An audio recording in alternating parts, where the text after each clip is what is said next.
Let me ask you a question. Are you tired? Most people say yes, especially first-time parents, am I right? Yes. But have you ever been utterly exhausted? And not just physically, the kind of tired that no nap or sleep can fix. You try to get 5 hours, 6 hours, 7, 8 hours, you wake up and you still feel worn out. That's it, right? That's the culture we live in. This constant noise with constant demands, expectations. And it's not just about being physically tired. I think there's many of us who are walking around emotionally fatigued, relationally burnt out, spiritually exhausted, and unsure really how to find true rest. The world tells us, hustle more, hustle harder. You are what you produce. Do more, be more. Let's face it, social media amplifies it. Look at everyone else. They're achieving, they're happy, they're excited, they're spending, they're living. We live in a restless world. And even Christians fall into that trap. We struggle, we perform, we worry, and we worry deep down, am I really secure with God? So let me ask, are you tired? Most people say yes. And into that, the writer of Hebrews offers something stunning. He says, yet the promise of entering his rest still stands. The writer is pointing us to a rest that just isn't a day off or some kind of fancy vacation. It's something far, far deeper than that. A rest that God himself entered. So tonight, for all of us, there is a beautiful door that stands open, but the question is for us tonight, will we strive to enter that rest? I do want to say good evening. We traveled about 3 hours from San Antonio, Texas, and this place holds very special and dear memories, at least to myself. I think back in 2008, I heard y'all just had your VBS last week, right? I believe back in 2008, I was coerced. And I want to use the word coerced by Elaine Jackson and Tracy Rhodes. They were, I think, short maybe of some VBS Bible teachers. I was a brand new Christian. Give me a brand new Christian, right? I got baptized in 2007. I was 22 years old here in Aggie Land. And they were like, you know what? We need some teachers, and I think you would do a great job. Well, I was going to be in College Station that summer, and my roommates, they were just going to be hanging out. I just kind of wanted to hang out too, but with their encouragement and their convincing, I got to teach VBS, I believe, with the 5th grade class that year. I think we had Brent Willison there, Zachary Brown, Hannah Goebel, and one of the McShane girls as well, too. And to see what y'all are continue doing with VBS and to see those kids still strong in the faith, it's awesome. And I believe, actually, I was the only male that summer to be teaching one of the classes. And it was great. But College Station, this is where I became a Christian. This is my first church with my first elders and my first preacher, my first home congregation. I didn't have a church back in San Antonio, but I had one here in College Station, and it is awesome. I mean, awesome to be back here, to see a lot of familiar faces, but again, to see some of y'all again striving for that rest. So let me ask, how would you say this is what rest means? If someone were to ask you, well, what is God's rest? What do you do with that? So I think for some of us, before we dive into our text in Hebrews, there's something I want to do with y'all tonight. Let's define God's rest. And you may discover that there's something more to it than what we typically think of. So what is it? What is God's rest? Well, let's trace that. And what better place to start than the very beginning? So let's head to Genesis chapter 2. If you got those Bibles, turn them open. Let's read some verses in Genesis chapter 2. Genesis chapter 2, we encounter this first rest. Genesis chapter 2. Let's read these first few verses together. In verse 1, it says, "Thus the heavens and the earth were completed, and all their host. By the seventh day, God completed his work, which he had done, and he rested on the seventh day from all his work, which he had done." Verse 3, "Then God blessed the seventh day and sanctified it, because in it he rested from which his work, which God had created and made." This is usually what comes up. Okay, 6 days, creation. Seventh day, why does God rest? Is it because he's tired? Well, we know the answer is no, of course not. This is God, the Father, the Creator. But he's resting from this completion. He had finished his work. When you finish some work, we delight. He delighted in it. But don't miss the pattern in all of this. You have the light, the earth, the seas, the vegetation, right? The sun, the moon, the stars, creatures of the air, creatures of the sea, and now creatures on the land, and then us. Man, me and you, right? He is the creator. But don't miss that he is the creator of life. In every single one of those stages, God is resting or God is stopping. Why? It's to spend time with his people. God loves people. He loves his creation. And so when you get there, there's no more creation of planets. There's no more creation of animals. There's no more creation of trees. He's saying, I'm going to spend my time with Adam and Eve. This is the first rest. God, in the garden, there's no sin yet, right? There's no sin. This is the very first time that our God is partaking in fellowship with mankind and living in each other's presence. This is rest. Until Adam and Eve break it. And from this point, it just begins this cascade of broken decisions made by broken people until this man is called out by the name of Abram. And so now Abram enters the scene and he's 75, right? 75 years young, right? And when you know the text, there's a situation though. With him and his wife, that's very notable. The situation is what? 75, they have no kids. Zilch, zero, goose egg, 75 years old. And now he's called out.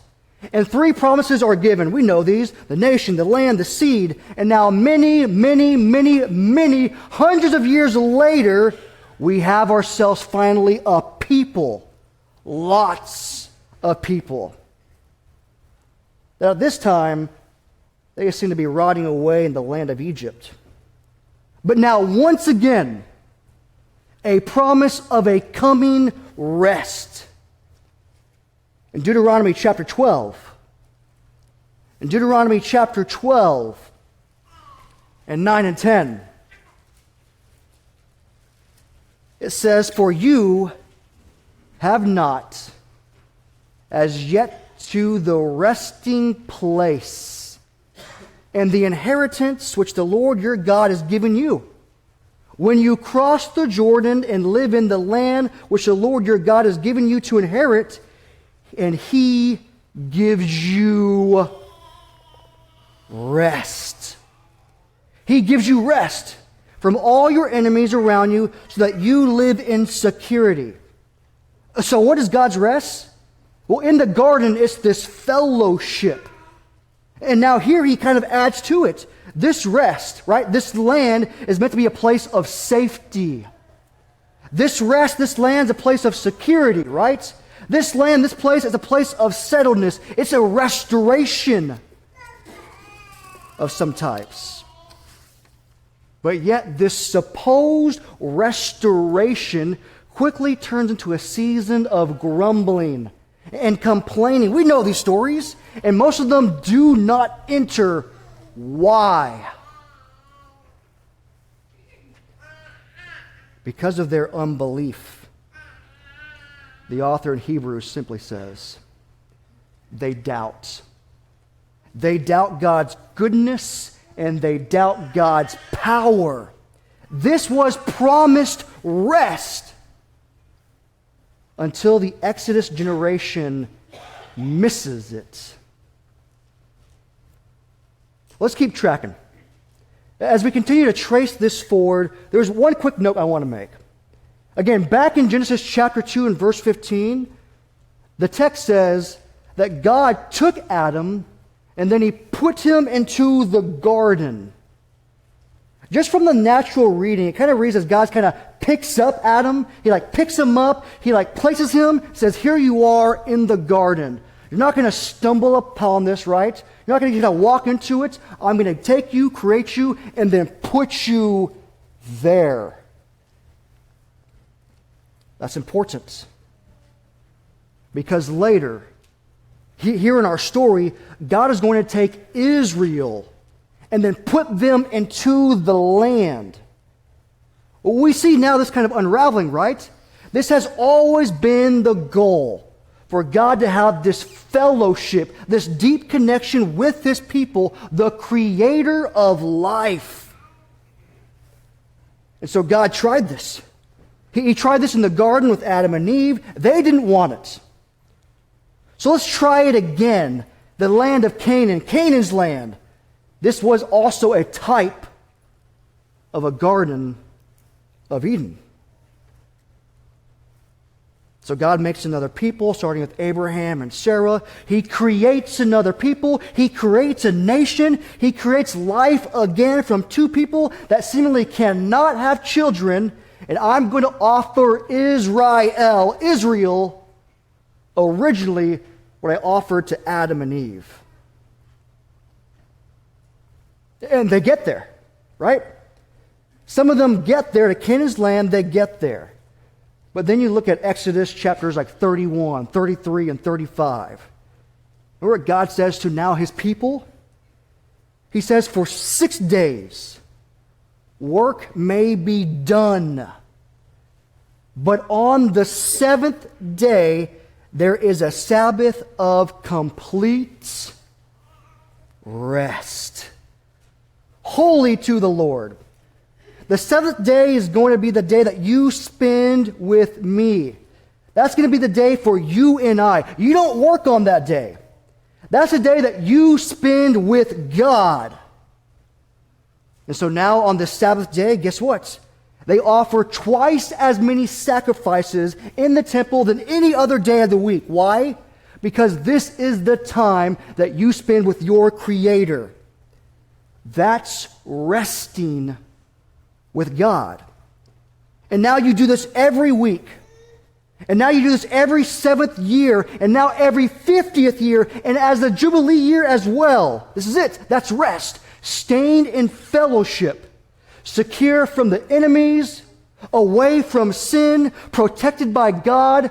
Committed to the relationship. That is rest.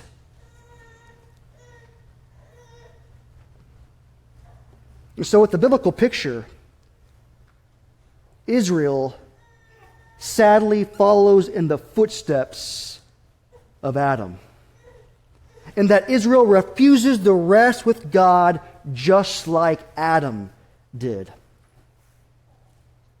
It's interesting to note, when you begin to kind of fast forward a little bit in Scripture, in Leviticus 26 and 2 Chronicles 36, do you remember the punishment of Israel's sin? Why they were kicked out just like Adam was? God specifically states, because you broke the Sabbath. Because you broke the rest. And now you're going to be in captivity for as long as it takes for the rest or for the Sabbath to be restored. They had it. They had rest until God's chosen people lose it. For it says, they shall not enter my rest. That's God's rest. And I think now that we kind of have a good working knowledge of God's rest, and now He kind of uses that imagery throughout the Old Testament, this is where our text now comes in. Hebrews chapter 4. God is offering you and God is offering me what Adam broke and what the Exodus generation missed and what Israel loses. It's almost as if God is saying, we are going to do this one more time. But this time is the last time. Hebrews chapter 4. Let's look at verse 1 together. He says, therefore, while the promise of entering His rest still stands, let us fear lest any of you should seem to have fallen and failed to reach it. If we just kind of look at the words used right here in Hebrews chapter 4, verse 1, he's saying, hey, a promise remains. Some translations say a promise still stands for you, right? It's not gone. It's not expired. It hasn't been taken off the shelf. He's saying, I'm still offering you this rest right here, but do you want it? And through this invitation, you see there is very scarce warning, because this isn't automatic. And so in this context right here, I think there are very few words that can be more tragic than when he says that none of you to be found to have fallen short. He's saying, guess what? There is a possibility that you can fail to achieve the rest. It's a tragic phrase. We may use examples like, you know what? These boys, these kids, they worked their tail off all year and they just came short of that championship game. Or we may say, things just seem to change in an instant and the business came up short of its target sales. The whole year, it just came to be challenging. And this semester, they just came up short from graduating. He's saying this is far greater than that. So he says, you know what? Let us fear. This is striking. Because I think modern Christianity often says, fear? No. We are Christians, right? We are saved. We don't fear. Didn't God give us a power of spirit, love, and self-control? Love casts out all. We don't fear, right? Here, the Greek word for fear, phobos, guess what it means? To fear. The New Living Translation translates, so we ought to tremble with fear. This isn't, you know what, I'm scared, so I'm going to go run to the closet and lock the door behind me. No. This is a holy, trembling awareness this serious recognition of what is at stake. And now the Holy Spirit's telling us that you and I, that you tonight, that you tomorrow, that me on Thursday, I could miss it. So let me ask a question. Do we sometimes assume the rest? Do we as believers sometimes assume the rest before actually entering into it? He says, therefore, while the promise of entering his rest still stands, let us fear, lest any of you should seem to have failed to reach it. Verse 2. Hebrews chapter 4, verse 2. He says, for good news came to us just as to them. But the message they heard did not benefit them because they were not united by faith with those who listened. Contrast, right? Between those who hear versus between those who listen. That's it. Hearing, that's the bottom line. Hearing isn't enough. Good news was for them in the Old Testament. Now think about what the writer of Hebrews is saying right here about the people of Israel. He's saying they were in the wilderness. They had the good news proclaimed to them. The good news came to them just like it came to us, right? The Israelites, in other words, they got to experience God's saving power firsthand. The power in the Exodus, where now they're exhorted to say, enter the land. You've escaped from Egypt. You've witnessed the 10 plagues, the parting of the Red Sea. How cool would have that been? He says, stay in it. Because there's a place of dwelling with God awaiting you. I mean, so what happens? If they received the good news, why did the message not benefit them? They received it. And so the answer the writer of the Hebrew gives, he says, for they were not united by faith with those who listened. They heard it, right? They heard it. They're sitting here just like you and me. They heard it, but they did not have the faith of those who did hear, and they did something about it.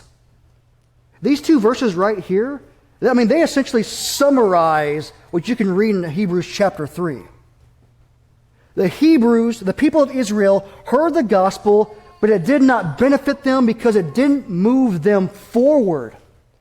It doesn't benefit them because it didn't push them to true commitment with God. Once again, I think the NIV kind of does well here. And it reads, because they did not share the faith with those who obeyed. Change, right? Those who listened to those who obeyed. The people missed entering the rest because they were not joined in the same faith that Caleb and Joshua have. I mean, these two men right here, they believe, right?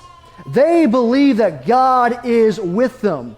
They say, here's the obstacles ahead of it. God can defeat and God can conquer. And here's a promised land, and I believe that we can get to it because God is with us.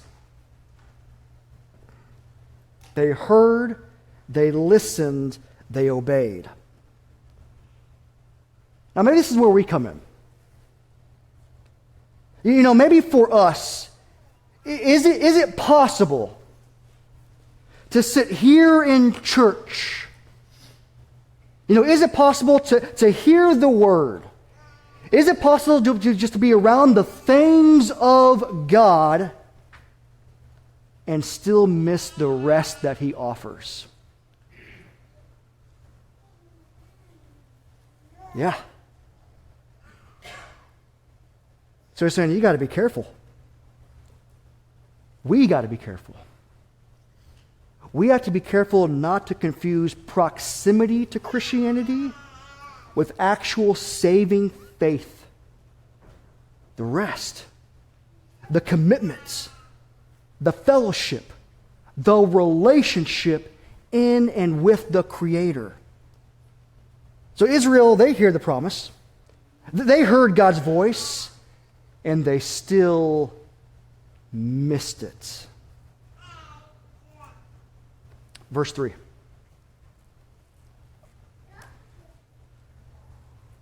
He says, "For we who have believed enter that rest. As he has said, I swore in my wrath, they shall not enter my rest. Although his works were finished from the foundation of the world." This is how, again, the Hebrew author starts this chapter, right? He says, "Therefore, while the promise of entering his rest still stands." And then he continues, right? "For we who have believed enter the rest." Now, for me, this is a big statement, because this really brings hope to us. I love it because it's shocking and it's surprising. Because, real quick, show of hands. Anyone here an Israelites?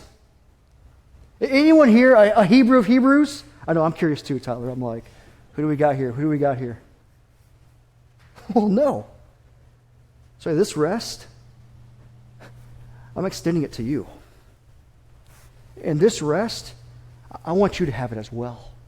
This rest right here, come on. Come on. All of you, come on. He's extending it to us. But when we read this is kind of the question that comes up. Well, okay, so there's all this rest language. Am I in it now? Or is this kind of like a rest that's going to be like in heaven later? You're saying this is the admonition.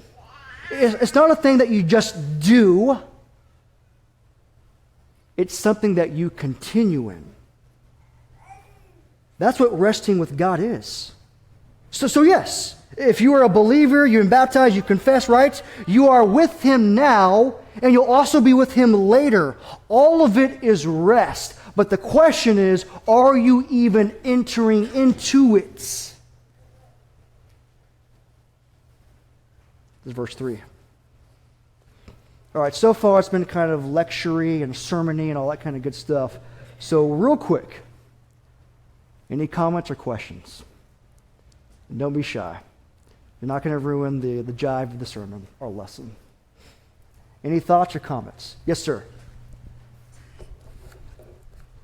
We're talking about entering into this rest, and we must make every single possible effort to get into that rest, because it seems to be so hard. And I keep thinking about, you mentioned Caleb and Joshua, 2 people out of 1 million that took advantage, something like 1 million, that took advantage of what God was offering, and they took it wholeheartedly, whereas I guess everybody else just didn't do it, and that's a shame. Absolutely. Sometimes you may feel a little alone in those decisions to move forward, but it is always worth it. Steve, I remember you. Good thoughts. Anybody else? Thoughts or comments or observations? Yes, ma'am. When I think of rest, I think of eternal rest with God. And I think the rest we get on this earth is the peace that we have because we've done what God said. Things aren't going to always go good. We may be persecuted like some of the early Christians were, but they still had that peace here that God would provide for them in the hereafter. Absolutely. And that's the idea. There's a rest here and now, right? Jesus. But we have to hold on to that for an eternal rest later on. Yes, ma'am. Good thoughts. Anybody else? Comments or questions? It was kind of a good place to kind of just like let us talk a little bit, because when we read verses 4 through 9 together, it's kind of chunky and kind of wordy, and so it takes a little bit of ironing out when we get there. Anybody else?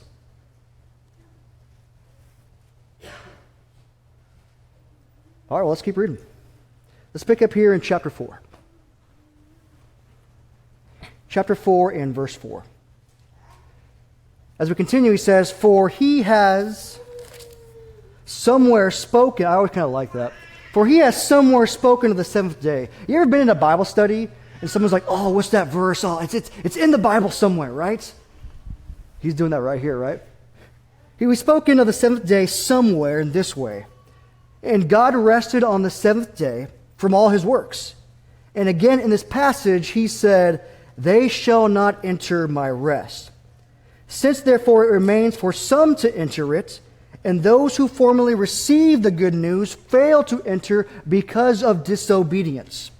Again, he appoints a certain day today, saying through David so long afterward in the words already quoted, today if you hear his voice, do not harden your hearts. For if Joshua had given them rest, God would not have spoken of another day later on. So then, there remains a Sabbath rest for the people of God.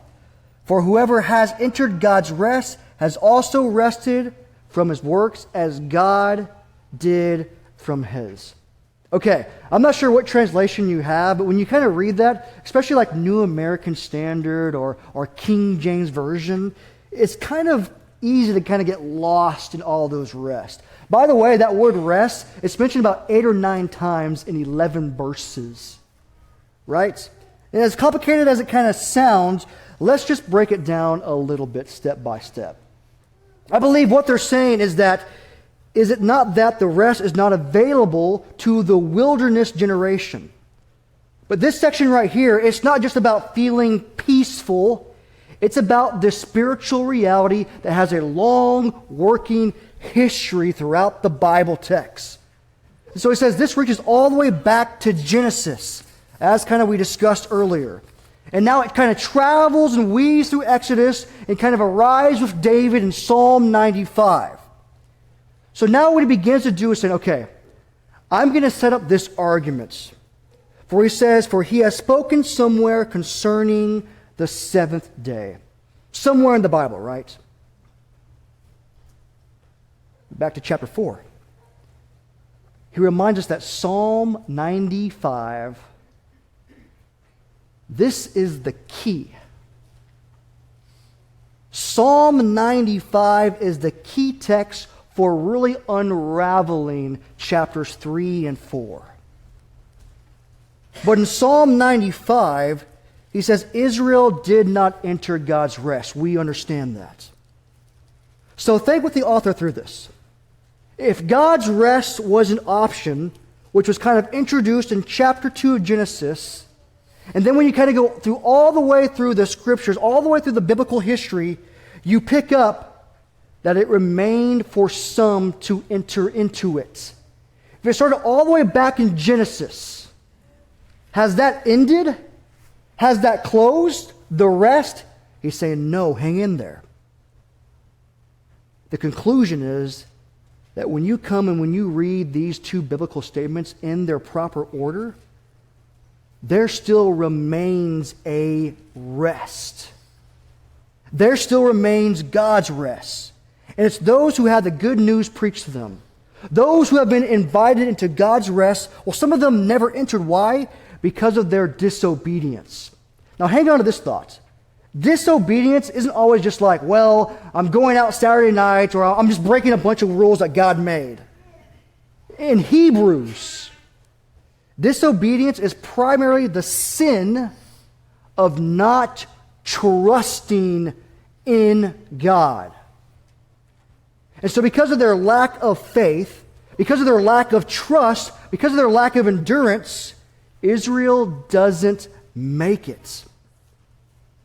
So in verse 7, he says again, he fixes a certain day, today, saying that through David, after so long a time ago, that it's been said, today, if you hear his voice, do not harden your hearts. Rest. Rest was offered in Genesis 2. And yet was still open because God offered it to Israel, but they don't enter into it.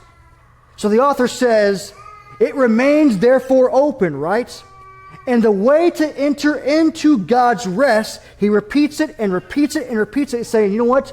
Don't forget it. Don't miss it. It's still standing. Don't forget it. The way to enter into his rest is what? It is faithful endurance. Not like Adam, not like Israel, but for us. That's the call. He's saying today, as saying, you know what? Wherever you are, or wherever you think you are with God, stay in the relationship.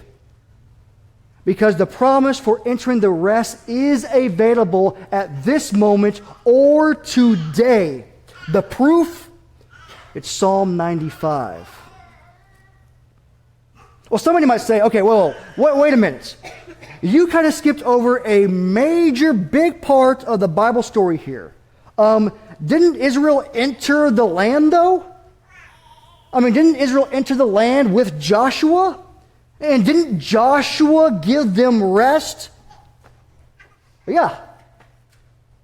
Joshua got them into the promised land, yes. But the author says in verse 8,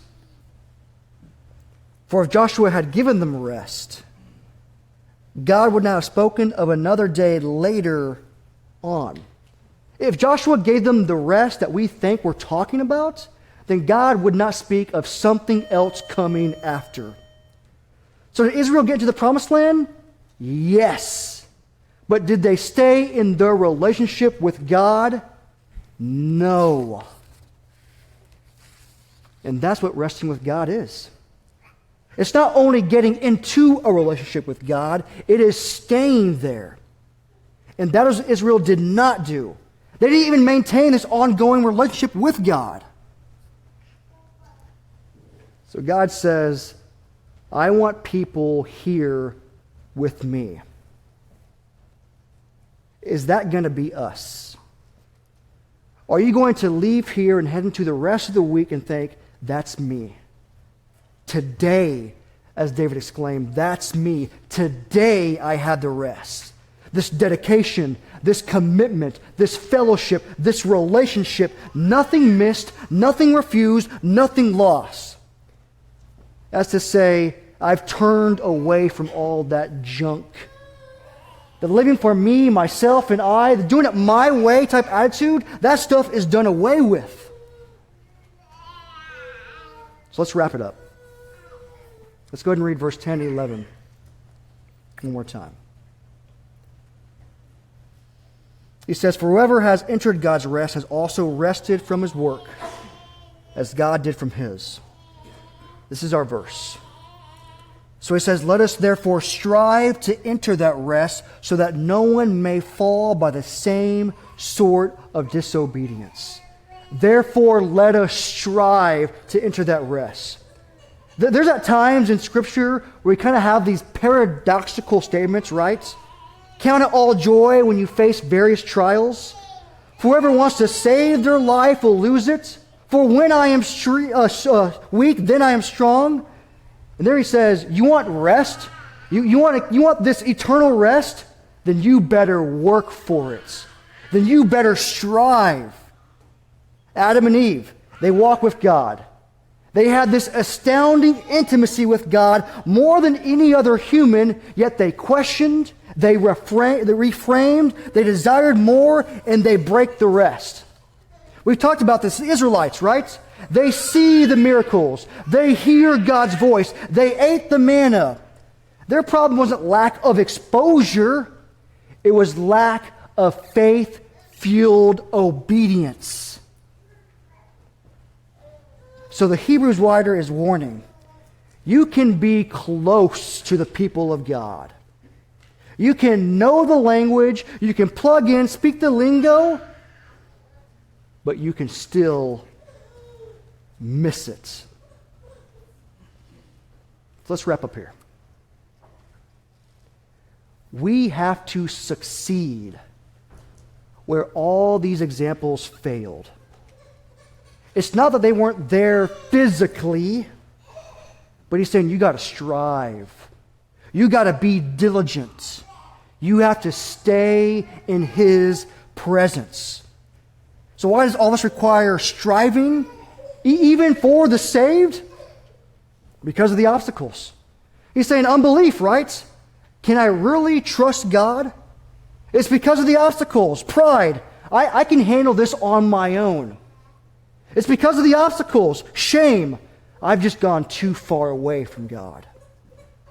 All this disobedience, it draws us away from our fellowship with God and is usually subtle,